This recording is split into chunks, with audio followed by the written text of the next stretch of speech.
Мысырдан шығу 31-ші тарау. Бұдан кейін жаратқан ие Мұсаға тіл қатып былай деді: Біліп ал, мен Яхуда руынан шыққан Хұрдың немересі Ури ұлы Беселелді арнайы таңдап алдым. Оны Құдай рухына кенелтіп, оған ақыл парасат пен қабілет таратып, барлық өнерден хабардар етіп қойдым. Оған алтын, күміс, қола бұйымдарға көркем өрнектер жасауға, асыл тастарды қашап өңдеп, жиектемеге қондыруға, ағаш кесіп, жонып, оюлап әшекейлеуге және кез келген көркем өнер жұмысын істеуге қабілет бердім. Мынаны да біліп ал, мен оған Дан руынан шыққан Ахисамах ұлы Ахолияпты көмекші етіп тағайындап отырмын. Мен өзіңе тапсырғандардың барлығын жасаулар үшін күллі ақылдыларға тағы да молынан ақыл парасат дарытамын. Сондықтан олар мен өзіңе бұйырған мына нәрселердің бәрін жасай алады. Кездесу шатырын, келісім сандығын және оның үстіндегі қақпағын әрі келі шатырдың барлық басқа бұйымдарын, нан тартулары қойылатын үстел мен оның үстіндегі ыдыстарды, саф алтыннан жасалған шам қойғыш пен құралдарын, хош иісті заттарды, түтету үстелін, шалынған құрбандықтар өртеліп ұсынылатын үстелді және оған керекті құрал саймандарды, тазару рәсіміне арналған қазан мен оның тұғырын, сондай-ақ кестеленіп тоқылған киімдерді, діни қызметкер Харонның арнайы киімдерін және оның ұлдары діни қызмет атқарғанда киіп жүретін киімдерді, тағайындау рәсімінде қолданылатын майды және киелі орынға арналған хош иісті түтету заттарын, шеберлер бұлардың бәрін мен өзіңе бұйырғанда етіп жасайтын болады. Жаратқан ие Мұсаға былай деп те тапсырды: Израильдің үрім-бұтағына мынаны айт: менің демалыс күні туралы ережелерімді сақтаңдар. Себебі бұл бүкіл келешек ұрпақтарың үшін мені мен сендердің араларыңда жасалған келісімнің белгісі. Ол арқылы менің сендерді жалғыз өзіме бағыштап қасиетті еткен жаратқан ие екенімді білетін боласыңдар. Сонымен демалыс күнін сақтаңдар. Ол сендер үшін қасиетті күн. Оны қорлаған әркім өлтірілуге тиіс. Демалыс күні жұмыс істеген адам өз халқының арасынан аластатылуы қажет. Аптасына 6 күн бойы жұмыс істеулеріңе болады. Ал 7-ші күн жаратқан иеге бағышталған демалыс. Сол күні тынығыңдар. Кімде-кім 7-ші күні жұмыс істейтін болса, сол өлтірілуге тиіс. Израильдің үрім-бұтағы демалыс күнін сақтап, келешек ұрпақтары да оны тұрақты келісім ретінде орындай берсін. Бұл мәңгі бақи менімен Израиль халқы арасында жасалған келісімнің белгісі болмақ. Себебі жаратқан ие 6 күн ішінде аспан мен жерді жаратып, 7-ші күні демалып тынықты. Жаратқан ие Синай тауының басында Мұсаға арнаған сөзін бітіргеннен кейін, оған өз қолымен келісімнің ережелерін жазған 2 тас тақташаны табыс етті. Мысырдан шығу 32-ші тарау. Ал Мұсаның таудың басынан ұзақ уақыт бойы төмен түспегенін көрген халық Харонның қасына жиналып: «Кәне, бізге алдымызда жүріп отыратын тәңір мүсіндерін жасап беріңіз. Себебі бізді Мысыр жерінен бастап алып шыққан анау Мұса болса, оған не болған білмейміз» деді. Харон оларға: «Ендеше әйелдерің мен ұл қыздарыңның құлақтарындағы алтын сырғаларын шешіп алып, маған әкеліп беріңдер» деп жауап қайырды. Сонда бүкіл жұрт құлақтарынан алтын сырғаларын шешіп алып, Харонға әкеліп берді.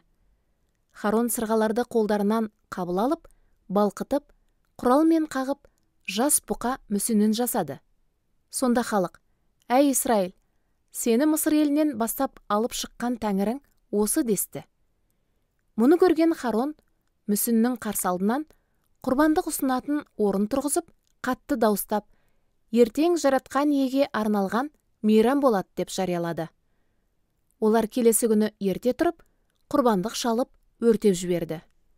Содан соң басқа да мал алып келіп, ризашылық құрбандығы ретінде шалды. Халық жайғасып отырып, құрбандықтан ішіп жеді. Біраздан кейін олар азғын ойындар ойнау үшін орындарынан тұрды. Сонда жаратқан ие Мұсаға былай деп бұйырды: тезірек төмен түс. Сен Мысырдан бастап алып шыққан халқың азғындыққа салынды. Олар мен өздеріне өсиет еткен жолдан лезде тайып шығып, алтыннан құйылған жас бұқа мүсінін жасап алды. Соған иеліп құлшылық етіп, құрбандық шалып: әй Исраил, сені Мысыр елінен бастап алып шыққан тәңірің осы десті. Жаратқан ие Мұсаға тағы былай деді: мен бұл халықты назарымда ұстап келемін. Оның тоң мойын қыңыр екеніне көзім жетті. Енді мені тоқтатуға тырыспа. Қаһарым лаулап, оларды құртып жібермекпін. Содан кейін өзіңнен үлкен бір халықты жаратамын. Бірақ Мұса Құдай иесіне жалбарынып былай деді: уа жаратқан ие, өзің Мысырдан ұлы күшпен, құдіретті қолыңмен бастап алып шыққан халқыңа қарсы неге қаһарың лаулайды? Егер солай істесең, онда мысырлықтар: Тәңірие оларды елімізден арам ниетпен, тауда қырып жойып, жер бетінен жоқ қылу үшін алып шығыпты деп жүрер. Қаһарыңды басып, халқыңа апат жіберемін деген райыңнан қайта көр. Қызметшілерің Ыбырайым, Ысқақ, Исраилді есіңе түсіре көр. Оларға: сендердің ұрпақтарыңды аспандағы жұлдыздардай сансыз көбейтіп, өзім беруге уәде еткен осы жерді сыйлаймын. Олар соны мәңгі иемденетін болады деп, өз атыңмен ант берген едің ғой. Сонда жаратқан ие халқына апат жіберемін деген ниетінен бас тартты. Мұса екі тас тақташаны қолына ұстап, кері бұрылып, таудың басынан төмен түсіп кетті. Тақташалардың екі бетінде, алдыңғы және артқы жақтарында келісімнің ережелері жазылған еді. Тас тақташаларды жасауда, беттеріндегі сөздерді ойып жазуда Құдайдың ісі болатын. Мұсаны жарты жолда қарсы алған Ешуа халықтың қатты дауыстаған у-шуын естіп: ел қонысындағы бұл шу соғыс кезінде шығатын айғай ғой деді.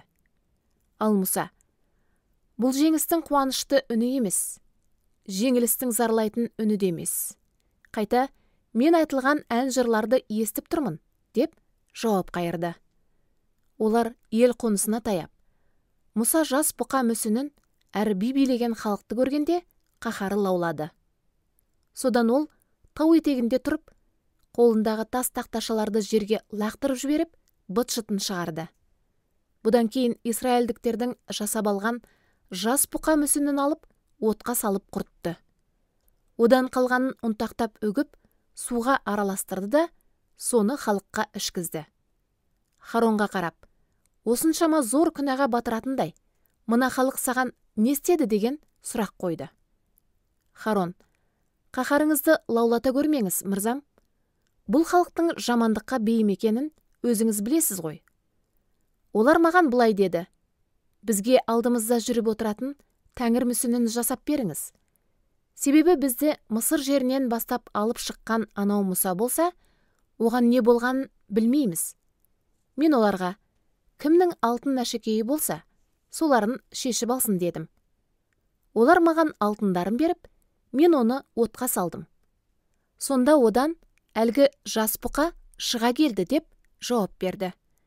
Мұса халықтың жүгенсіз кетіп, Харонның да олардың шектен шығуларына жол беріп, жауларына таба болғандарына көзі жетті. Сондықтан ол ел қонысының кіреберіс қақпасы алдына шығып алып: кім жаратқан иенің жағында болса, сол қасыма келсін деп шақырды. Сонда оның қасына Леуі руының барлық ер адамдары жиналды. Мұса оларға: Исраилдің Құдайы жаратқан ие мынаны айтады: әрқайсың семсерлеріңді белдеріңе байлап алып, қонысты бір қақпасынан екінші қақпасына дейін әрі-бері аралай жүріп, күнәға батқан бауырларың, дос-жарандарың мен көршілеріңнің көзін құртыңдар деді. Леуліктер оның айтқандарын орындап, сол күні халықтың 3000-дайы өлім құшты. Содан кейін Мұса Леуі руының адамдарын тағы да жинап алып: бүгін сендер жаратқан иенің қызметіне толықтай бағышталып тағайындалдыңдар. Себебі өз ұлдарың мен бауырларыңды аямай, оның еркін орындадыңдар. Содан ол сендерге бүгін өзінің жарылқауын төкті деді. Келесі күні Мұса халыққа: сендер зор күнә жасадыңдар. Бірақ мен қазір қайтадан тау басына көтеріліп, жаратқан иенің алдына барамын. Мүмкін сендердің жасаған күнәларың үшін оның кешірімін алалармын деді. Сонымен Мұса жаратқан иенің алдына қайтып барып: о ием, бұл халық зор күнәға батып, алтыннан тәңір мүсінін жасап алыпты. Дегенмен олардың күнәсін кешіре көр. Егер олай істемесең, онда өз адамдарыңның есімдерін жазып қойған кітабыңнан менің де есімімді сызып таста деп өтінді. Ал жаратқан ие Мұсаға: бұл кітабымнан менің алдымда күнә жасағандардың есімдерін сызып тастаймын. Ал қазір бар да, халықты мен айтқан жерге бастап алып бар. Міне, періштем алдыңда жүріп отырмақ. Менің соттайтын күнім жеткенде, оларды бұл күнәлар үшін жазалайтын боламын деп жауап берді. Кейінірек жаратқан ие халықты Харон жасаған жас бұқа мүсініне табынғандарына бола індет жіберіп жазалады. Мысырдан шығу 33-ші тарау. Жаратқан ие Мұсаға тағы да тіл қатып былай деп бұйырды: өзің және Мысырдан бастап алып шыққан халқың бұл жерде тастап әрі қарай жүріңдер. Мен өз ұрпақтарыңа табыстаймын деп Ыбырайым, Ысқақ, Жақыпқа уәде еткен елге көшіп барыңдар. Сенің алдыңда жүріп отыратын періштені жіберемін. Әрі қанахандықтар, аморлықтар, хеттіктер, перезіктер, хефтіктер және ебістіктерді сол елден қуып шығамын. Періштем сендерді ағыммен балы ағыл-тегіл сол жерге бастап алып барады. Бірақ өзім араларыңда жүріп бірге бармаймын. Сендер тоң мойын қыңыр халықсыңдар. Сондықтан сендерді жолшыбай қырып тастауым қажет болар еді. Мұндай қатты сөздерді естіген халық зар еңіреп, ешқайсысы да әшекейлерін тақпады. Себебі жаратқан ие Мұсаға былай деп бұйырған болатын: Израильдіктерге мынаны айт: сендер тоң мойын қыңыр халықсыңдар. Мен араларыңда бір-ақ сәт бірге жүретін болсам, сендерді жоқ қылуым қажет болар еді. Қазір әшекейлеріңді шешіп тастаңдар. Ал мен сендермен не істеуді ұйғарамын. Сондықтан израильдіктер Хойып тауында әшекейлерін шешіп тастап, енді қайтып тақпайтын болды. Ал Мұса бұдан былай ел қонысынан тыс, одан алысырақ жерде шатыр тігіп, оны кездесу шатыры деп атады. Жаратқан иенің еркін сұрап білгісі келген әркім қоныстан шығып осы шатырға баратын. Мұса кездесу шатырына беттеген сайын бүкіл халық үйлерінің есіктерінің алдынан ол шатырға кіріп кеткенге дейін артынан қарап тұратын. Мұса шатырға кіргенде бұлт бағанасы төмен түсіп шатыр алдына орналасатын. Сол кезде жаратқан ие Мұсамен тілдесетін. Бұлт бағанасын шатыр есігінің алдынан көрісімен-ақ күллі халық орындарынан көтеріліп, әркім өз шатырының кіреберісінен Құдайға еліп ғибадат ететін. Жаратқан ие Мұсамен адамның жақын досымен бетпе-бет сөйлескеніндей сөйлесетін. Мұса кейінірек ел қонысына қайтып оралатын. Ал оның жас көмекшісі Нун ұлы Иешуа кездесу шатырының қасынан кетпейтін. Бірде Мұса жаратқан иеге жалбарына тіл қатып: «Я, ем, сен маған халықты сол елге өрлетіп бастап алып жүр деп келесің. Бірақ менімен бірге кімді жіберетініңді білдірген жоқсың. Алайда маған есіміңді жадымда сақтап, сені жақыннан танимын және саған ризамын деген едің ғой. Егер де маған риза болсаң, бізді жүргізетін өз жолдарыңды білдіре көр. Сонда мен өзіңмен тығыз байланыста тұрамын. Келешекте де сенің рақымың маған түсетін болады. Мына ұлттың өзіңнің таңдап алған халқың екенін есіңнен шығара көрме, деді. Жаратқан ие: өзім бірге барып, жар болып, жаныңа тыныштық сыйлаймын, деп жауап қайырды. Сонда Мұса былай деп өтінді: егер өзің бірге барып жар болмасаң, бізді бұл жерден уәделі елге апара көрме. Маған және өз халқыңа сенің рақымыңның түсіп тұрғанын қайдан біле аламыз? Өзіңнің бізбен бірге жүргеніңнен емес пе? Мені және халқыңды жер бетіндегі басқа күллі халықтардан ерекше қылып ажырататын соның өзі ғой. Жаратқан ие оған: жарайды, сенің сұрағаныңды орындаймын. Өйткені мен саған ризамын, сені жақыннан танимын да, деп уәде берді. Сонда Мұса: ендеше маған сенің нұрлы салтанатыңды көрсете көр, деп өтінді. Жаратқан ие оған былай деп жауап қайтарды: мен сенің алдыңнан бүкіл игілігімді өте шығатын етіп, қасыңда Жаратқан ие деген есімімді атап шақырамын. Мен қалаған адамыма рақымды боламын. Таңдап алғаныма мейірімімді шашамын. Бірақ бет жүзімді көруіңе болмайды, өйткені оны көрген пенде тірі қалмайды. Бұдан кейін Жаратқан ие сөзін жалғастырып былай деді: алайда, міне, қасымда бір орын бар. Мына жартаста тұр. Менің нұрлы салтанатым жаныңнан өтіп бара жатқан кезде, сені жартастың жарығына тұрғызып, өзім қасыңнан өтіп кеткенше алақаныммен көлегейлеймін. Содан кейін қолымды аламын. Сонда мені ту сыртымнан көре аласың. Ал бет жүзімді ешкімнің көруіне болмайды. Мысырдан шығу 34-ші тарау. Жаратқан ие Мұсаға тағы бұйрық беріп: өзің сындырып тастаған бұрынғы тас тақташалар сияқты 2 тақташа қашап жасап ал. Олардың беттеріне алғашқы тақташаларда жазылған сөздерді жазып қоймақпын. Ертеңгісін дайын бол. Синай тауына көтеріліп, таудың басында менің алдымда тұр. Ал ешбір адам саған еріп көтерілмесін. Таудың барлық беткейінен ешкімде көрінбесін. Таудың маңында ірілі-ұсақты малда жайылмасын, деді. Осылай Мұса бұрынғы тас тақташалар сияқты басқа 2-ін қашап жасап алды. Ертеңгісін ертемен соларды қолына ұстап, Жаратқан ие өзіне бұйырғандай Синай тауының басына көтерілді. Сонда Жаратқан ие бұлтқа оранып төмен түсті де, Мұсаның қасында тұрып, Жаратқан ие деген өз есімін атап шақырды. Бұдан кейін ол Мұсаның алдынан өтіп бара жатып, былай деп дауыстады: Жаратқан ие, Жаратқан ие, Құдай мейірімді де қайырымды, тез қаһарланбайтын да өте рақымды. Құдай әрдайым сөзінде тұрады. Ол берік мейірімін мыңдағандарға танытады.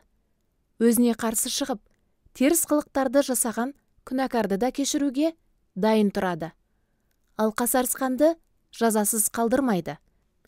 Аталарының теріс қылықтары үшін жазалайды балалары мен немерелерін, тіпті шөберелері мен шөпшектерін.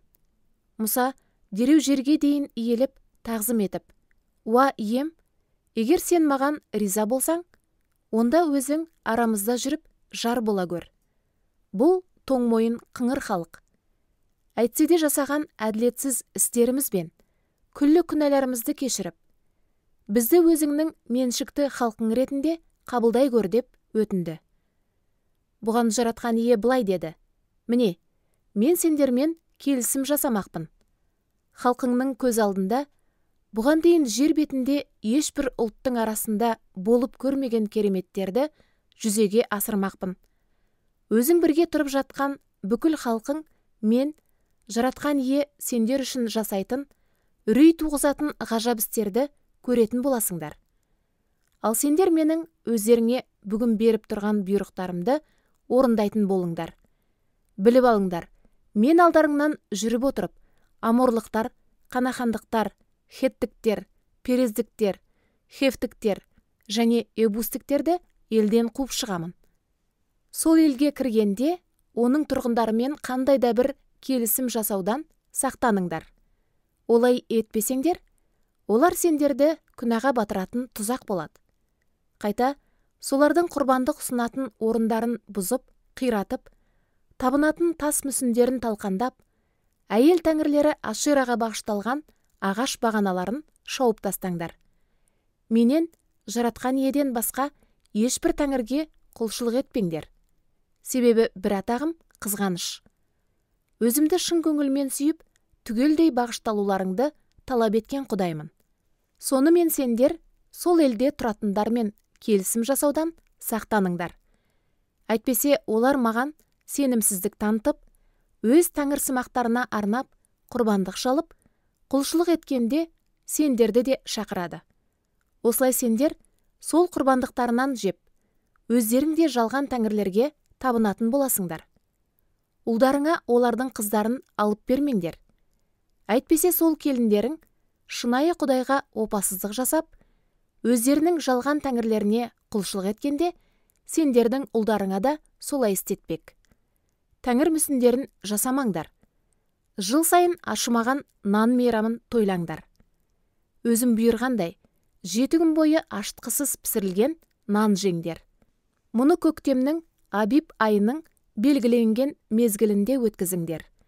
Себебі Мысырдан сол айда көшіп шыққан едіңдер. Құрсақ атаулыдан шыққан әрбір тұңғыш менікі. Ірі қара мен ұсақ малдардың тұңғыш еркек жыныстыларының бәрі де маған бағышталсын. Есектің алғаш туған қодығының орнына бір тоқты құрбандыққа шалынсын. Егер олай етпесең, қодықтың желкесін үз. Ал әрбір тұңғыш ұлдарыңның төлемі ретінде арнайы құрбандық шалыңдар. Ешкім менің алдыма құрғыл келмесін. 6 күн жұмыс істеп, 7-ші күні дем алыңдар. Жер жыртып, егін салып, оны орған кезде де сол күні демалуға тиіссіңдер. Бидайдың алғашқы өнімін жинарда 7 апта мейрамын, ал жылдың аяғында сабантой мейрамын мерекелеңдер. Күллі ер адамдарың жылына 3 рет Исраилдің сыйынған Құдайы, жаратушы Тәңір иенің алдына келуге тиіс. Мен сендердің көз алдарыңнан басқа халықтарды қуып шығарып, шекараларыңды кеңейтемін. Сондықтан сендер жылына 3 рет Құдайларың жаратқан иенің алдына келген кездеріңде ешкімде елдеріңе қызғанышпен шабуыл жасамайтын болады. Маған арналған құрбандықтың қанын аштықымен дайындалған тамаққа құйып ұсынбаңдар. Құтқарылу мейрамына шалынған малдың еті таң атқанша қалып қоймасын. Егістік жерлеріңнен алғаш шыққан өнімдердің ең жақсысын Құдайларың жаратқан иенің киелі үйіне алып келіңдер.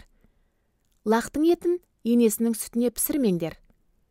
Содан кейін жаратқан ие Мұсаға: осы сөздерді жазып қой.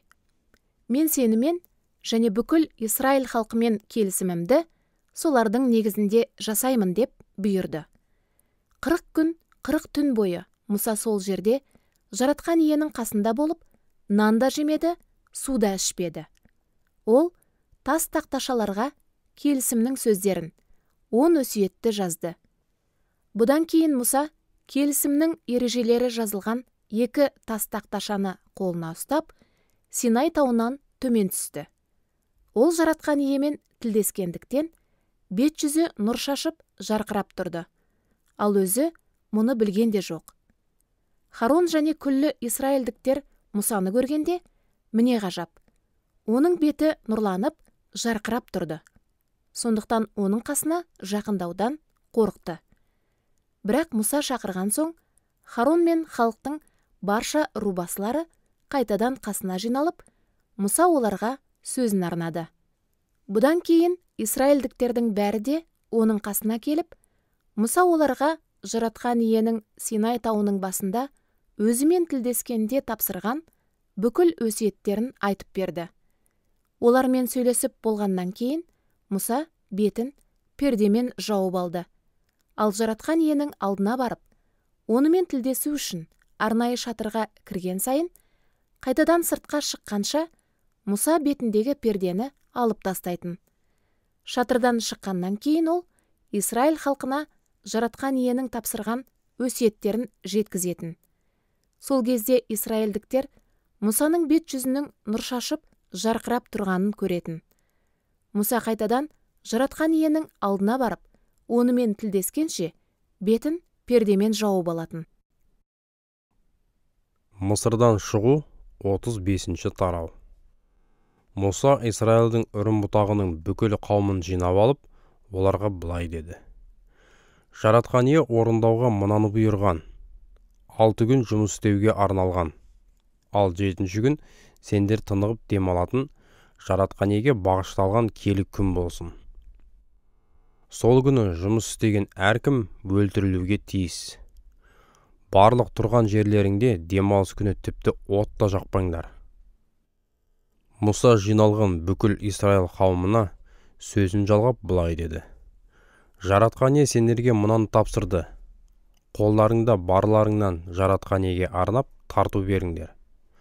Оған шын жүректен сый тарту ұсынғысы келетіндер мыналарды алып келсін: алтын, күміс және қола, қой үгілгін, күрең қызыл, алқызыл жүн, әрі жіңішке иірілген зығыр жіптер, ешкінің түбітін, қызыл түске боялған қошқар терілерін, борсық терілерін, аққараған ағашын, майшамға арналған зәйтүн майын, жағу рәсіміне арналған майға қосылатын немесе түтетілетін хош иісті заттар. Сондай-ақ бас діни қызметкердің арнайы киіміне және кеуде қалтасына тағылатын оникс пен басқа да асыл тастар. Араларыңдағы шебер атаулының барлығы келіп, жаратқан иенің тапсырғандарының бәрінде жасап дайындасын. Оның жер бетіндегі тұрағы, келі шатырды, соның төбесіндегі жапқышын, ілгектері мен ілмек шығыршықтарын, бөренелерін, сырықтарын, бағаналары мен тағандарын, сондай-ақ келісім сандығы мен екі жағындағы сырықтарын, бетіндегі қақпағын және оны көзден тасалап тұрған шымылдықты, нан тартулары қойылатын үстел мен сырықтарын, соған қажетті ыдыстарын және ұсынылатын нан тартуларын, жарық түсіретін 7 шырақты шам қойғышты, қосымша құрал саймандарын, шамдарын және жағуға қажетті майды, түтету үстелі мен сырықтарын, жағу рәсіміне арналған майды, түтетілетін хош иісті заттарды, келі шатырдың кіреберісіндегі шымылдықты, шалынған құрбандықтар өртеліп ұсынылатын үстелді, оның қола торын, сырықтары мен қажетті құрал саймандарын,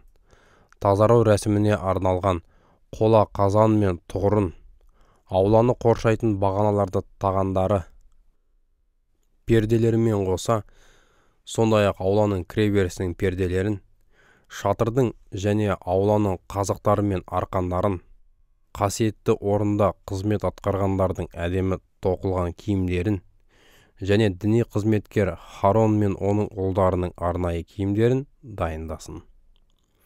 Мұса осыларды айтып болған соң, Израиль үрім-бұтағының жиналған бүкіл жамағаты оның қасынан тарап кетті.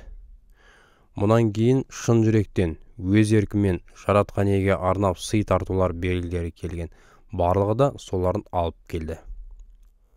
Осылай олар жаратқан иемен кездесетін келі шатырды тұрғызып, ондағы қызметтерге қажетті бұйымдар мен арнайы киімдерді жасауға керекті заттарды әкелді.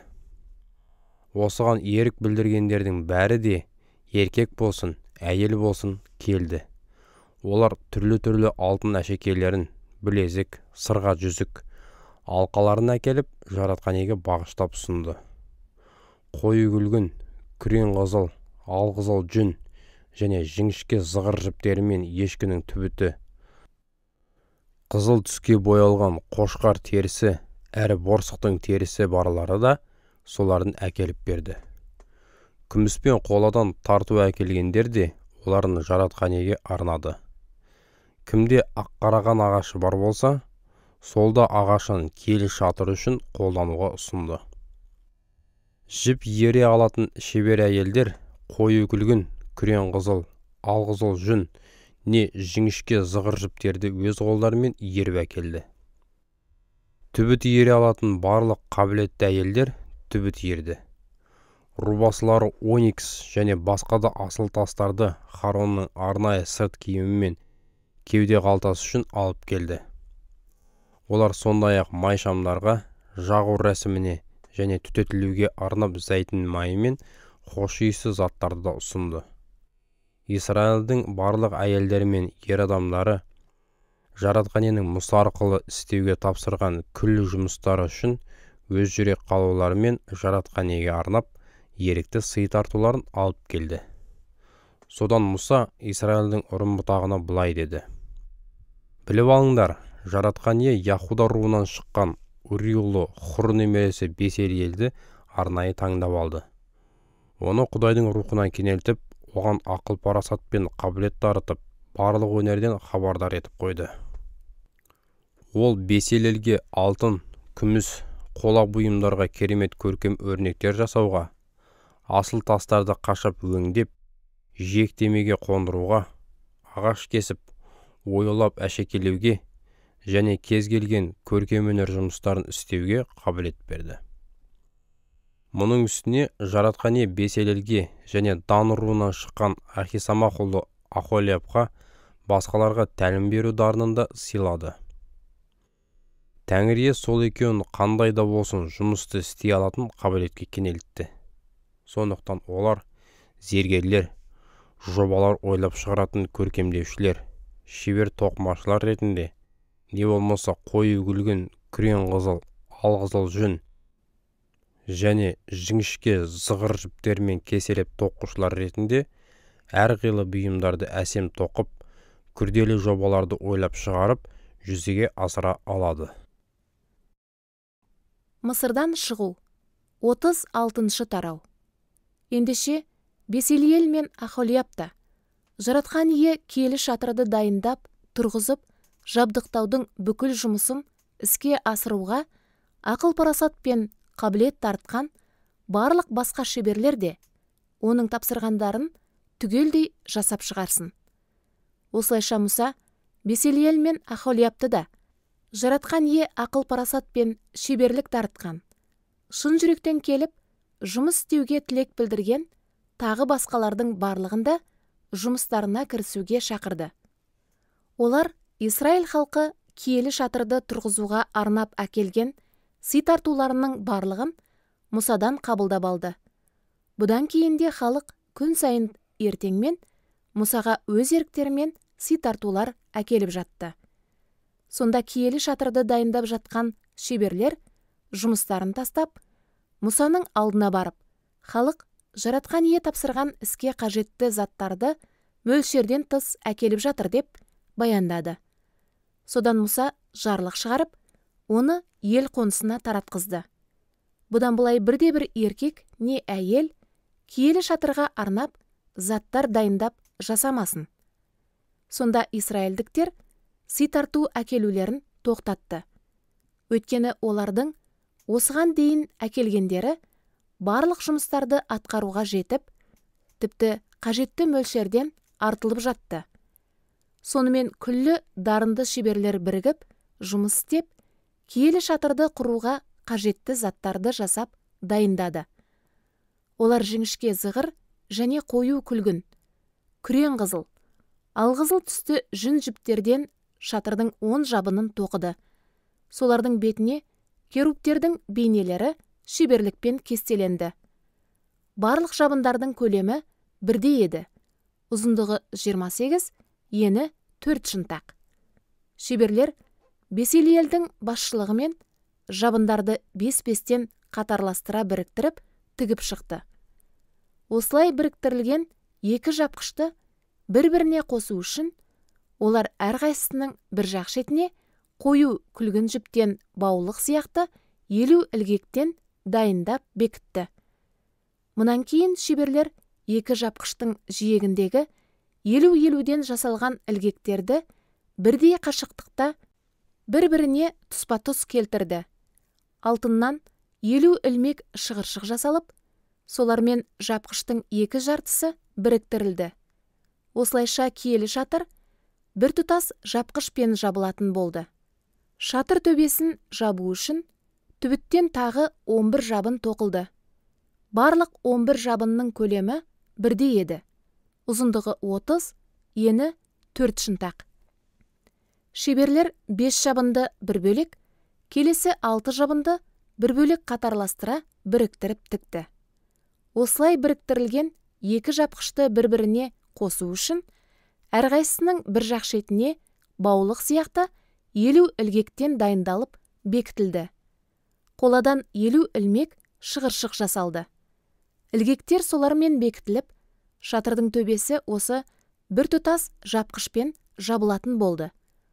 Содан кейін шеберлер киелі шатырды жабу үшін қызыл түске боялған қошқар терілерінен де бір жапқыш қапты және оның үстінен жабуға борсық терілерінен тағы бір жабынды біріктіріп тікті. Шатырдың қабырғалары үшін ақ қараған ағашынан тік тұрғызылатын қырлы бөренелер дайындалды. Әр бөрененің ұзындығы 10, ені 1,5 шынтақ болды. Әрқайсысының табанында қатар тұрған 2 шошақ тығыннан бар еді. Беселиел күллі бөренелерді осылай жасатты. Шатырдың оңтүстік пен солтүстік бүйір қабырғалары үшін 20 бөренеден және олардың табандары болатын 40 күміс тағаннан жасалды. Әр бөрененің 2 шошақ тығыны үшін қос тағаннан дайындалды. Ал шатырдың батысқа қараған артқы қабырғасы үшін 6 бөрене және оның бұрыштары үшін тағы 2 бөренеден жасалды. Сол бұрыштардағы бөренелер төменнен жоғарыға дейін жұпталып, бір шығыршығы бар жоғарғы жақта біріктірілді. Беселиел 2 бұрыш үшінде осылай істетті. Сонымен барлығы 8 бөрене болды. Оларға арнап, әрбіреуіне 2-2-ден 16 күміс таған дайындалды. Беселиел ақ қараған ағашынан киелі шатырдың оңтүстік, солтүстік және батыс қабырғалары үшін көлденең 5 сырықтан жасатты. Ал ортаңғы сырықтар бөренелердің ортасынан өтіп, қабырғаның бір басынан келесі басына дейін жететін болды. Бөренелер, сырықтар және бұларды өткізетін шығыршықтар алтынмен қапталды. Қою күлгін, күрең қызыл, алқызыл жүн және жіңішке зығыр жіптерден шымылдық тоқылып, бетіне керуб деген күзетші періштелердің бейнелері кестеленді. Шеберлер ақ қарағаннан 4 бағана дайындап, алтынмен қаптап, оларға алтын ілгіштер орнатты. Бағаналар үшін 4 күміс таған құйып жасады. Киелі шатырдың кіреберісіне де арнап, қою күлгін, күрең қызыл, алқызыл жүн және жіңішке зығыр жіптерден шымылдық тоқылды. Оны іліп қою үшін ілгіштері бар 5 бағана жасалды. Бағаналардың үстіңгі ұйықтарын және шымылдық ілінетін сырықтар алтынмен қапталды. Бағаналарға арнап, қоладан 5 таған құйылып дайындалды. Мысырдан шығу 37-ші тарау. Содан кейін Беселиел ақ қараған ағашынан келісім сандығын жасатты. Ұзындығы 2,5, ал ені мен биіктігі 1,5 шынтақтан болды. Сандықтың іші сырты саф алтынмен қапталып, жоғарғы ернеуі айналдыра алтынмен әшекеленіп жиектелді. Сандық үшін 4 алтын шығыршық құйылды.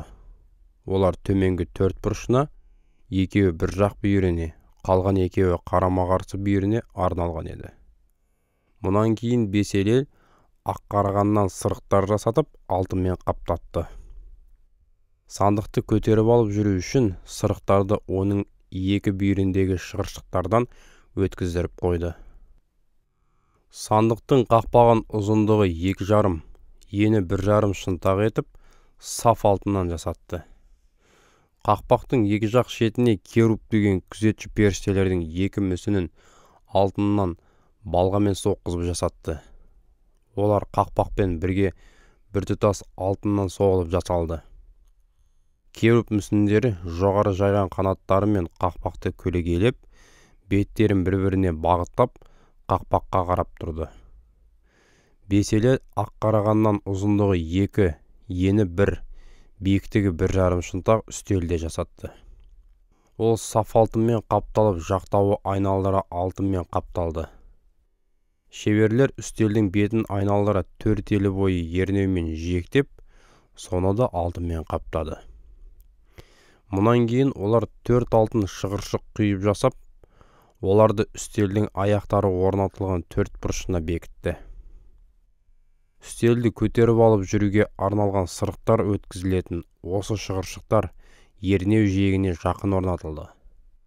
Сырықтар ақ қарағаннан жасалып алтынмен қапталды. Үстелдің қажетті бұйымдары, аяқ табақтары мен табалары және құйылып ұсынылатын сұйық тартуларға арналған құмыралары мен тостағандары саф алтыннан жасалды. Бесел ел саф алтыннан шам қойғышта жасатты. Оның тұғыры мен діңгегі, мүсінделген тармақтары, гүл тостағаншалары, қауыздары және бүршіктері түгел біртұтас алтыннан балғамен соғылып жасалды. Діңгегінен екі жағына 3-3-тен 6 тармақ шығып тұрды. Әр тармақта шар тәрізді 3 бүршіктен тараған, қауыздарын ашқан 3 алтын бадам гүлінен болды. Ал ортадағы діңгекте дәл осындай 4 алтын бадам гүлі болды.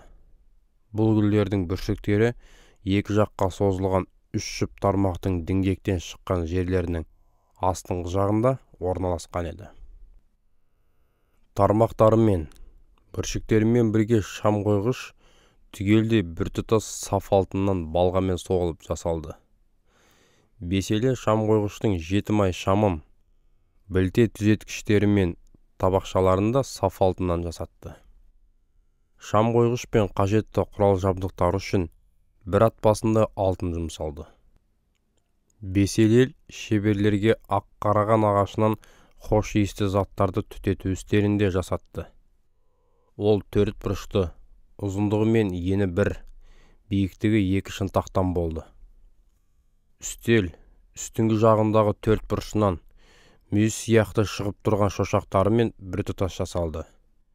Үстелдің беті, бүкіл жақтаулары және шошақтары да саф алтынмен қапталып, беті айналдыра алтын ернеумен жиектелді. Ернеудің астына, үстелдің қарама-қарсы екі жағына 2-2-ден алтын шығыршықтар орнатылды. Соларға үстелді көтеріп алып жүруге арналған сырықтар кіргізілді. Сырықтар ақ қарағаннан жасалып, алтынмен қапталды. Адамдар мен заттар киелі шатырдағы қызметке бағышталған кезде оларға май жағу рәсімін жасауға арналған майда түтетілетін хош иісті заттардың таза қоспасы да дайындалды. Мысырдан шығу 38-ші тарау. Беселі ел мұнан кейін шалынған құрбандықтар өртеліп ұсынылатын үстелді ақ қараған ағашынан жасатты. Үстел 4 бұрышты, ұзындығы мен ені 5, биіктігі 3 шынтақтан еді. 4 бұрышынан мүйіз тәрізді шығып тұрған 4 шошақ үстелмен бір тұтас болды. Үстел соңынан қоламен қапталды. Оның мына құрал саймандарының бәрі қоладан жасалды. Күл салғыштар, қалақтар, қан бүркуге арналған тостағандар, шанышқылар және шоқ салатын табалар. Ұсталар отқа арналған торды да қоладан жасады. Оны үстел қабырғаларының ортасына дейін жететіндей етіп, астынан, ішкі жағынан орналастырды. Олар қола шығыршықтар құйып, соларды қола тордың 4 бұрышына бекітті. Ақ қарағаннан жасалып, қоламен қапталған сырықтар сол шығыршықтарға кіргізілді. Құрбандық үстелін көтеріп алып жүрген кезде, сырықтар оның 2 бүйірінде болды. Осылай үстел қоламен қапталған тақтайлардан іші қуыс етіліп құрастырылды. Кездесу шатырының кіре берісінде жиналып, ғибадат ететін әйелдер қола айналарын Тәңір иенің жолына бағыштаған болатын. Сол айналардан тазару рәсіміне арналған қола қазан мен оның қола тұғыры жасалды.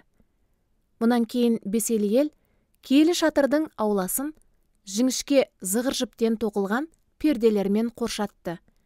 Ауланың оңтүстік және солтүстік жақтарының ұзындығы 100 шынтақтан болды. Осы екі жақтың перделерін іліп қою үшін 20 қола тағанға орнатылатын 20 бағанадан әрі сол бағаналарды байланыстыратын күміс ілгіштер мен сырықтар жасалды. Ауланың батыс жағының ұзындығы 50 шынтақ болып, перде 10 тағанға орнатылатын 10 бағанаға ілініп қойылатын болды. Солардың да күміс ілгіштері мен сырықтары бар еді. Ауланың кіре берісі орналасқан шығыс жағы да 50 шынтақ болды. кіреберістің екі жағындағы перделердің ұзындығы 15 шынтақтан еді. Әр перде 3 тағанға орнатылған 3 бағанаға ілінетін болды. Аула айналасындағы барлық перделер жіңішке зығыр жіптен тоқылды. Бағаналардың үстіңгі иықтары күміспен қапталды.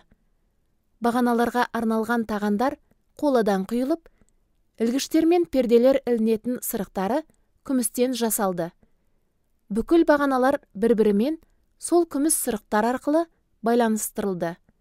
Ал аула кіреберісінің пердесі қою күлгін, күрең қызыл, алқызыл жүн және жіңішке зығыр жіптерден түрлі өрнектермен кестеленіп тоқылды.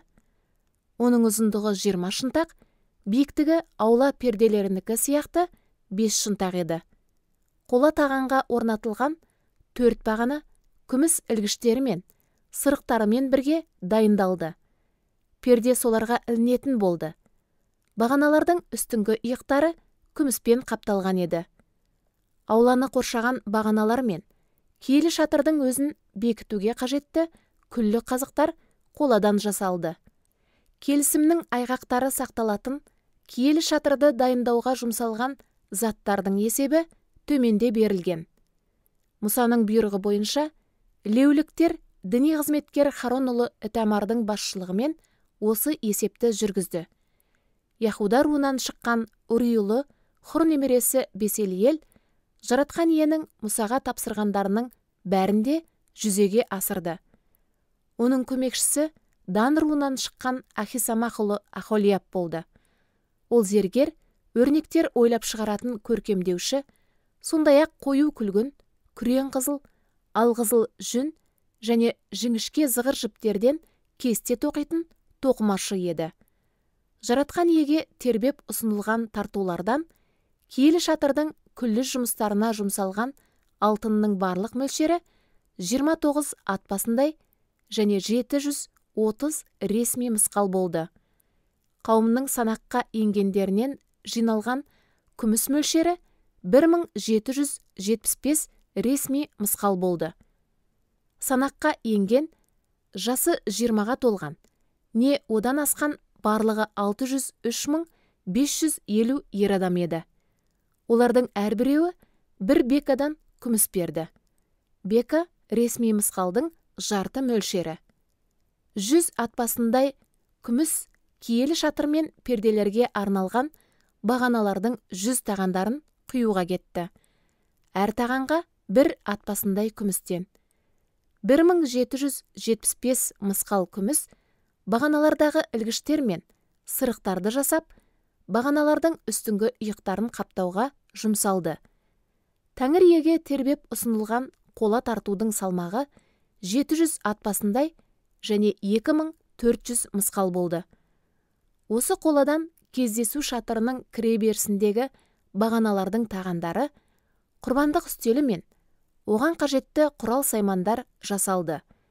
Сонымен қатар, киелі шатырдың ауласының айналасы мен кіреберісіндегі бағаналардың тағандары, шатырдың өзінің және күллі ауласының бағаналарын бекітуге қажетті күллі қазықтары да сол қоладан жасалды. Мысырдан шығу 39 тарау. Шеберлер діни қызметкерлердің киелі шатырдағы қызмет еткенде киетін киімдерін қою күлгін, күрең қызыл, алқызыл жүн жіптерден тоқып дайындады. Олар Харонның мына арнайы киімдерінде жаратқан иенің Мұсаға бұйырғанындай етіп жасады. Ефод деп аталған жеңсіз сырт киім алтын талшықтардан әрі қою күлгін, күрең қызыл, алқызыл жүн және жіңішке зығыр жіптерден тоқылды. Бұл үшін шеберлер алтыннан балғамен соғып жұп-жұқа тегіс қабықшалар дайындап, соларды талшықтар етіп қиып, қою күлгін, күрең қызыл, алқызыл жүн және зығыр жіптермен бірге кеселеп тоқу үшін ерді.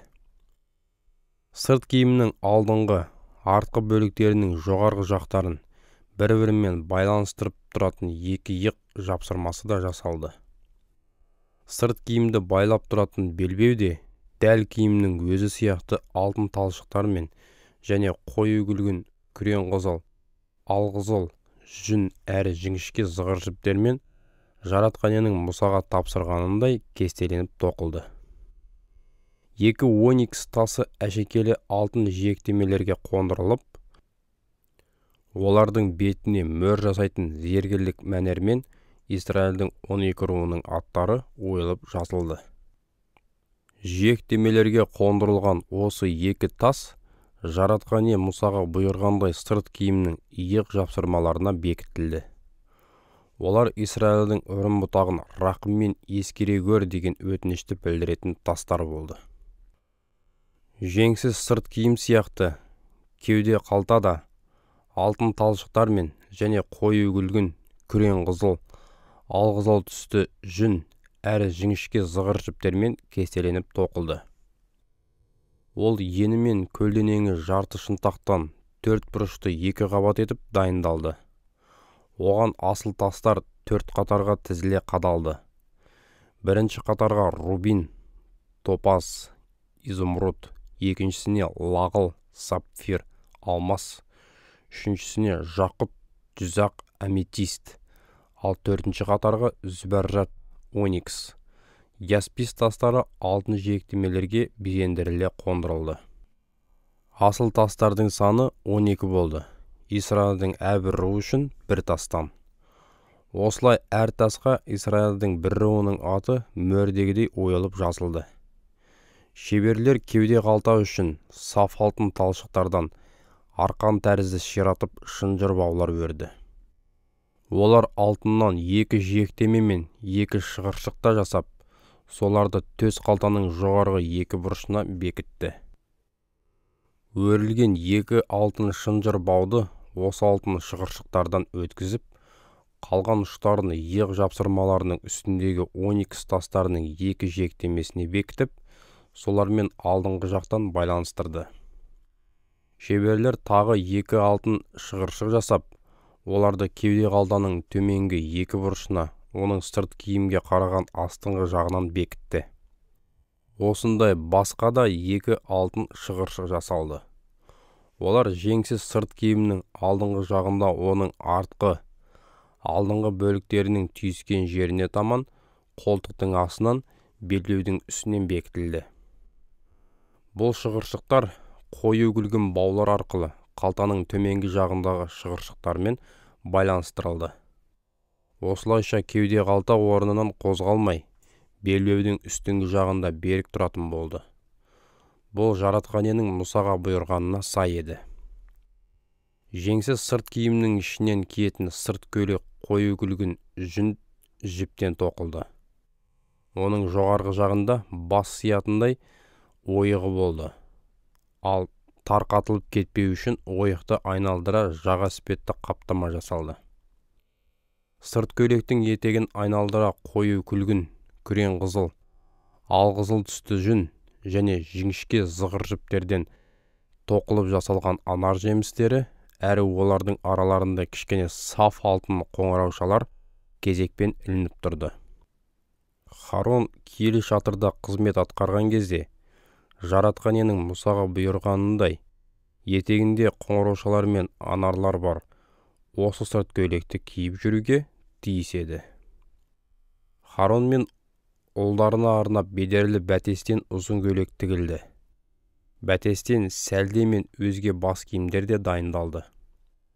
Шалбар бедерлі бәтестен тігілді.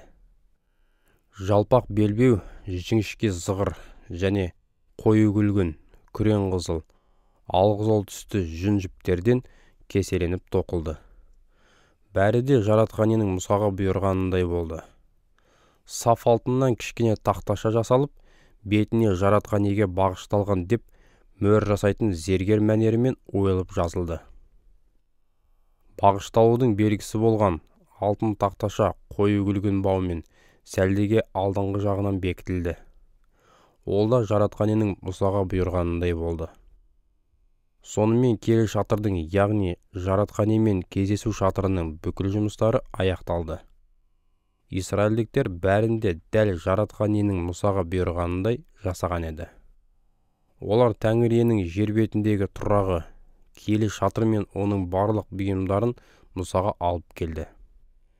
Әкелгендері мыналар еді: шатырдың ілмек шығыршықтары мен ілгіштері, бөренелері мен сырықтары, бағаналары мен тағандары, қызыл түске боялған қошқар терілерінен жасалған төбе жапқышы мен борсық терілерінен жасалған жабыны, ішкі шымылдық, сырықтары мен қақпағы мен келісім сандығы, барлық қажетті бұйымдары мен және үстіндегі нан тартулары мен үстел, шамдары мен қосымша құрал саймандары мен саф алтын шам қойғыш және жағуға қажетті май, хош иісті заттар түтетілетін алтын үстел, жағу рәсіміне арналған май, түтетілетін хош иісті заттар, шатырдың кіреберісіндегі шымылдық, шалынған құрбандықтар өртеліп ұсынылатын қола үстел мен оның қола торы, сырықтары және барлық құрал саймандары, тазару рәсіміне арналған қазан астындағы тұғыры мен тағандары мен бағаналарымен бірге аулаға және оның кіреберісіне арналған перделер, арқандар мен қазықтар, Тәңірімен кездесетін жер бетіндегі тұрағындағы қызмет үшін қажетті күллі бұйымдар. Сондай-ақ киелі орында киілетін арнайы киімдер, діни қызметкер Харонның және оның ұлдарының қызмет атқарған кездерінде киетін киімдері. Исраилдің өрім бұтағы бұл жұмыстардың бәрінде жаратқан ие Мұсаға бұйырғандай етіп орындаған еді. Мұса барлығын тексеріп қарағанда, Исраилдіктердің оны дәл жаратқан иенің тапсырғандай етіп жасағандарына көзін жеткізіп, оларға батасын берді. Мысырдан шығу. 40-шы тарау. Бұдан кейін жаратқан ие Мұсаға былай деп бұйырды: менімен кездесуге арналған тұрағым киелі шатырды 1 айдың 1 күні құрғыз. Келісімнің айғақтары сақталатын сандықты шатырдың ішіне қойғызып, шымылдықпен көзден тасалат. Нан тартулары қойылатын үстелді әкелдіріп, оған қатысты нәрселерді орналастырды. Содан кейін шам қойғышты кіргізіп, үстіне шамдарын орнатқыз. Хош иісті заттарды түтететін алтын үстелді келісім сандығының алдыңғы жағына қойғызып, киелі шатырдың кіре берісіндегі шымылдықты ілгіз. Құрбандық үстелін кездесу шатырының кіре берісінің алдыңғы жағына орналастырды. Тазару рәсіміне арналған қазанды кездесу шатыры мен құрбандық үстелінің екі ортасына қойдырып, ішіне су құйғыз. Шатырдың ауласын айналдыра пердемен қоршатып, оның кіре берісінің пердесінде ілгізіп қой. Арнайы хош иісті майдан алып, киелі шатырға және оның ішіндегі әрбір бұйымға аздап жақ. Осылайша шатырды және оның барлық бұйымдарын маған бағыштап киелі қыл. Мұнан кейін құрбандық үстелі мен оның құрал саймандарына да осы май жағу рәсімін жасап, үстелді маған бағышта. Сонда ол ерекше киелі болады. Қазан мен оның тұғырына аздап май жағып, оларды да маған бағышта. Содан кейін Харон мен ұлдарын өзіммен кездесу шатырының кіре берісіне алып келіп, сумен тазару рәсімінен өткіз. Харонға арнайы киімдерін кигізіп, май жағу рәсімін орындап, оны діни қызметкерім болуға өзіме бағышта. Харонның ұлдарын да жақындатып, ұзын көйлектерін кигіз. Менің діни қызметкерлерім болулары үшін әкесіне жасағандай, оларға да май жағу рәсімін орында. Осы рәсім орындалғанда өздері де, келер ұрпақтары да діни қызметкерлікке мәңгілік тағайындалады. Мұса барлығында дәл жаратқан ие өзіне бұйырғандай етіп жасады. Осылайша халық Мысырдан көшіп шыққаннан кейінгі 2 жылдың 1 айының 1 күні жаратқан иенің жер бетіндегі тұрағы құрастырылды. Мұса киелі шатырды құрған кезде оның тағандарын орындарына қойғызып, бөренелерін тұрғызып, сырықтарын кигізіп, бағаналарын көтертті. Мұнан соң киелі шатырдың үстіне жапқышын жайып, оның бетіне жабынын жапты. Мұның бәрі де жаратқан иенің бұйрығына сай болды. Мұса келісімнің айғақтарын 2 тас тақтайшаны алып келіп, келісім сандығының ішіне салды да, сандықтың шығыршықтарынан сырықтарды өткіздіріп, оның үстіне қақпақты қойғызды. Содан кейін келісім сандығын киелі шатырдың ішіне апарғызып, оның алдына арнаулы шымылдықты ілгізіп, жаратқан ие бұйырғандай, сонымен келісім сандығын көзден тасалатып қойды. Мұса арнайы нан үстелін жаратқан иенің әмірі бойынша кездесу шатырының ішіне, оның солтүстік бетіне, ішкі шымылдықтың бергі жағына орналастыртты. Үстелдің үстіне ол жаратқан иеге бағышталған нан тартуларын қатарластыра жайғастыртты. Ал шам қойғышты кездесу шатырының оңтүстік бетіне, нан үстеліне қарама-қарсы орналастыртып, үстіне шамдарды орнатқызып, жаратқан ие өзіне бұйырғандай оның алдына қойғызды. Мұнан кейін Мұса хош иісті заттар түтетілетін алтын үстелді кездесу шатырының ішіне, ішкі шымылдықтың алдыңғы жағына қойғызып, жаратқан ие бұйырғандай үстіне хош иісті заттарды түтеткізді. Шатырдың кіре берісіне сыртқы шымылдықты ілгізді. Мұнан соң ол Тәңір иенің жер бетіндегі тұрағы кездесу шатырының кіре берісінің жанына құрбандық үстелін орнатқызды.